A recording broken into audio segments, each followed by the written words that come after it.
Hey, ICHE family, it's Kirk Smith on a stunning September afternoon. Don't you love homeschooling? Folks, when you homeschool your kids, you are doing so many things, you're giving them so many benefits that you're not even aware of. For instance, this week I've been working with the word self-image, self-worth, but I've settled on a word I think it's important for you to think about, and that is self-acceptance. When you homeschool your kids, you can teach them self-acceptance. In other words, they can know that there's something they're just naturally good at, they have a passion for, that God has given them, and they can spend the majority of their time working in that, and there's some areas they're weak in.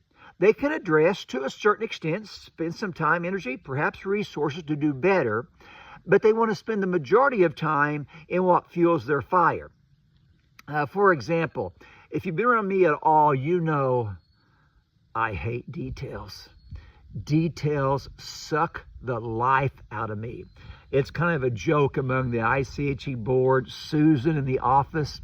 But what is so great is I don't feel like I have to prove to be something that I'm not to them. They know I'm not already. And what's so great, we've got Susan in the office that takes care of so many details. Melissa Lewis does a great job with the website, with other things that I work with. All the board members, most of them are very good at details. I stink. So I can accept that about myself, and rather than getting burned out, trying to be something I'm not, I can be who God's made me to be. Now, I've seen kids in high school who they basically prostitute their personhood to fit in with the group they'll probably never see in 5 more years. But yet in the homeschooling journey, we can teach our kids to accept both the good and the not so good about themselves. Philippians talks about being content. And I tell my kids, I'm content with who I am, with who God's made me, but I'm not satisfied. I want to keep on growing as an individual, but yet I also want to say there are some things that in this life I will not accomplish because it's not me. Now, what that does, number one, it takes the pressure off of me, but number two, it takes the competition away with other people. There are some folks who think they've got to be the best at everything, and folks, we're just not. But instead, when you understand your strengths and your weaknesses, and you can accept those, you can bring people in who are better than you in those areas. And that's a great thing. It doesn't stress you out. You're more productive, and the person himself gets a blessing as well.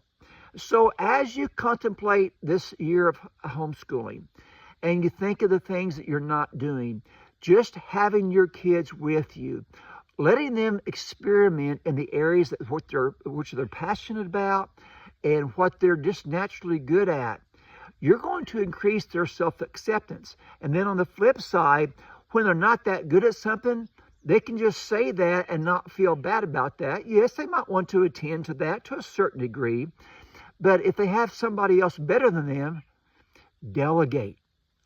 Leverage other people's giftings, and don't be caught up in the competitive rat race that just produces small-mindedness. So today, remember the great words, self-acceptance, and teach that to your kids. This is Kirk Smith with ICHE.